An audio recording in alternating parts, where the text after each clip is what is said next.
మీ ఎలాంటి వ్యాపార ప్రకటనలకైనా వెంటనే మా ఛానల్ సంప్రదించండి. ప్రస్తుతం మనతో పాటు ప్రముఖ ఆధ్యాత్మికవేత్త, జ్యోతిష్య వాస్తు పండితులు, లలితాదేవి ఉపాసకులు బ్రహ్మశ్రీ నానాజీ పట్నాయక్ గారు ఉన్నారు. గురుగారితో మాట్లాడదాం. నమస్కారం గురుగారు.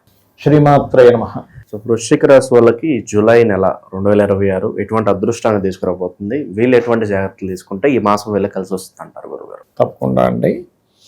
ఈ వృశ్చికం వారికి గ్రహస్థితి కనుక చూసుకుంటే సహజంగానే వీళ్ళకి కాస్త పట్టుదల కూడా ఎక్కువగా ఉంటుంది. వృశ్చికం వాళ్ళకి కాంపిటీషన్ లక్షణాలు కూడా ఎక్కువగా ఉంటాయి.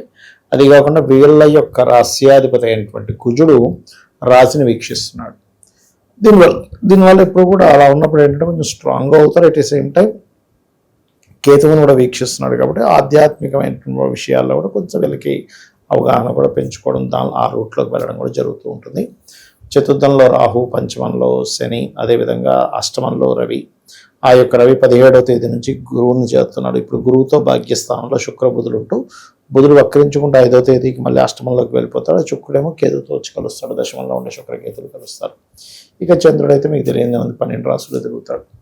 అయితే ఈ యొక్క గ్రహస్థితిని అనుసరించి మీకు ఎలా ఉండబోతుంది, వీరికి ఎటువంటి విషయాల పట్ల వీళ్ళు జాగ్రత్త వహించాలి అనేటువంటి అంశాలు చెప్తుంది. నేనైనప్పటికీ చెప్పిస్తుంది సాక్షాత్ లలిత అమ్మవారిగా భావిస్తూ ఆ లలితాంబిక అమ్మవారి యొక్క అనుగ్రహం మీకు పరిపూర్ణంగా కలగాలని మనస్ఫూర్తిగా కోరుకుంటూ, ఇక్కడ ఎప్పుడైతే ఈ లగ్నాధిపతి సప్తమంలో ఉన్నాడో సర్వసాధారణంగా వీళ్ళకి కొంచెం పట్టుదల కానీ, మొండితనం కానీ, కాంపిటీషన్లో ఉండడం కానీ, కొంచెం అలుపు ఎరగకుండా శ్రమ పడ్డం కానీ వీళ్ళ యొక్క గొప్ప లక్షణాలు చెప్పాలంటే.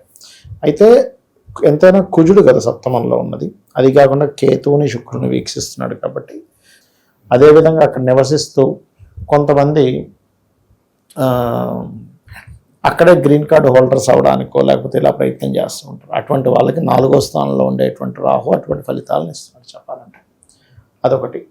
అదేవిధంగా మరొక విషయం ఏంటంటే, ఈ ఫైర్ డిపార్ట్మెంట్ లేకపోతే మన ఇవి ఉంటాయి చూసారా, ఇది డిఫెన్స్ రిలేటెడ్, పోలీస్ డిపార్ట్మెంట్, ఇలాంటి జాబ్స్ కోసం ప్రయత్నం చేసేటువంటి వారికి చాలా అనుకూలంగా ఉంది చెప్పాలంటే.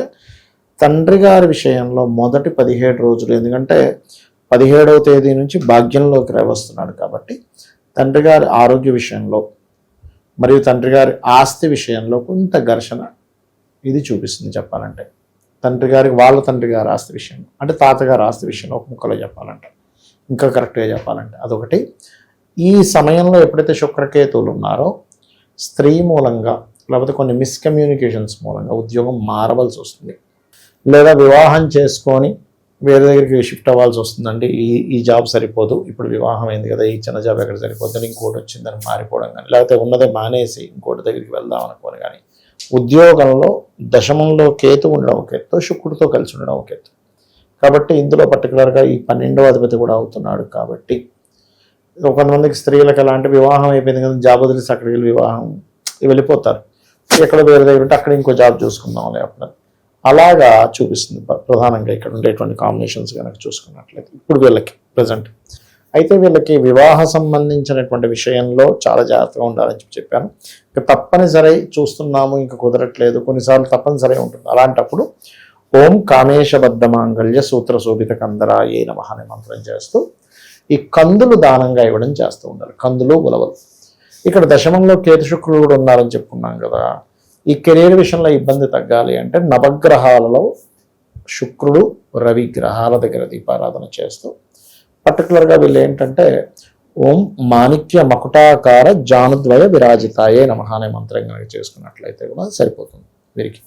గురుగారు, ఫ్యామిలీ రిలేటెడ్ ఇష్యూస్ ఈ మధ్యకాలం మనం చూస్తున్నాము, చాలా ఎక్కువైపోతున్నాయి. భార్యాభర్తల మధ్య అన్యోన్యత కావచ్చు, ఏవో ఫ్యామిలీ పరంగా చాలా డిస్టర్బెన్సెస్తో అవునండి.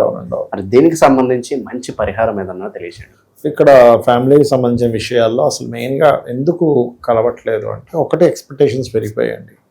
ఎవరికి కూడా సాటిస్ఫాక్షన్ లేదు లైఫ్ మీద. పొద్దున్న లేస్తే ఉరుకులు పరుగులు నైట్ వరకు. సండే వచ్చిందంటే ఇంకా ఒక్కరోజు ఏదో కొంచెం అలా మళ్ళీ ఫ్రెండ్స్లో సాటిస్ఫాక్షన్ లేని జీవితాలు అయిపోయాయి. మెయిన్గా కాస్ట్ ఆఫ్ లివింగ్ పెరిగిపోయింది. ఇవన్నీ ఎక్స్పెక్టేషన్ ఏమో పెరిగిపోయింది, కాస్ట్ ఆఫ్ లివింగ్ పెరిగిపోయింది.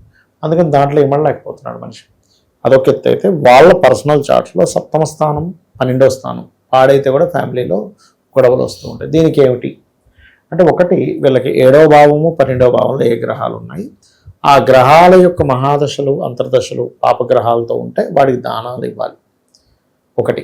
రెండవది వాస్తులో కూడా ఇంట్లో నైరుతి మూల ఉంటుంది చూసారా, నైరుతి మూల పొరపాటును కూడా చెట్లు పెంచకూడదు. అది భూమిని చీల్చుతూ ఉంటుంది చెట్లు, మొక్కలు పెట్టడం పెంచు, అది కూడా చాలా మటుకు ప్రమాదం. ఆగ్నేయంలో ఉండదు చెట్లు, అసలు చేయకూడదు. నైరుతి మూల పొరపాటును కూడా అద్దం పెట్టకూడదు.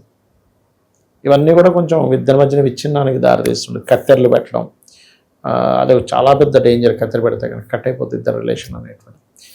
అలా ఈ జాగ్రత్తలు తీసుకుంటూ నైరుతి మూల క్రీమ్ కలర్ ఉండేలా చూసుకుని మాస్టర్ బెడ్రూమ్లో వీలైనంత మటుకు చీకటిగా ఉండేలా చూసుకొని లలితా సహస్రనామాలలో ఓం శివకామేశ్వరాంకస్త శివా స్వాధీన వల్లభాయ నమః అనే మంత్రం చేసుకోవాలి. ఖచ్చితంగా వీరికి బాగుంటుంది. అయితే ఈ నామాన్ని రోజుకి 48 నిమిషాలు చేయాలి. చేస్తే కనుక ఖచ్చితంగా బాగుంటుంది. అదేవిధంగా మరొక విషయం ఏంటంటే ఇక్కడ కొన్ని సందర్భాల్లో ఇద్దరికి వివాహం చేసేటప్పుడు కూడా ఈ 12వ భావం ఎలా ఉందో చూడాలి. ఇద్దరికి 12వ భావం పాడై 2 వివాహాలకు సంబంధించిన యోగాలు ఉంటే ఇద్దరికి చేయడం వల్ల తొందరగా విడిపోతారు. అలా కాకుండా ఒకరికి బాగుంది ఒకరికి బాగాలేదు, అప్పుడు ఏమవుతుందంటే ఏదో చిన్న గొడవలు వస్తుంటే పోతుంది. ఇలాంటప్పుడు ఒక్కొక్కసారి సందర్భంలో అమ్మాయి ఏదైనా పుట్టింటికి వెళ్ళింది, లేకపోతే ఈ అబ్బాయికి ఏదైనా ఉద్యోగరీత్యా వేరే ప్రాంతానికి వెళ్ళి, అప్పుడు ఆ దోషం నల్లిఫై అయిపోతుంది. అంటే ఇప్పుడు హైదరాబాద్లో జాబ్ వెతుకున్నాడు, త్వరగా బెంగళూరులో వెతుక్కున్నాడు, దొరికింది, అప్పుడు ఆ దోషం పోతుంది. కొన్నిసార్లు వాంటెడ్లీ జాబ్ పరంగా ఏదైనా దూరంగా వెళ్ళడం వల్ల కూడా వీళ్ళ జాతకాల్లో ఉండేటువంటి దోషం పూర్తిగా పోతుంది. మంచి విశ్లేషణ అందించారు, ధన్యవాదాలు. శ్రీమాత్రే.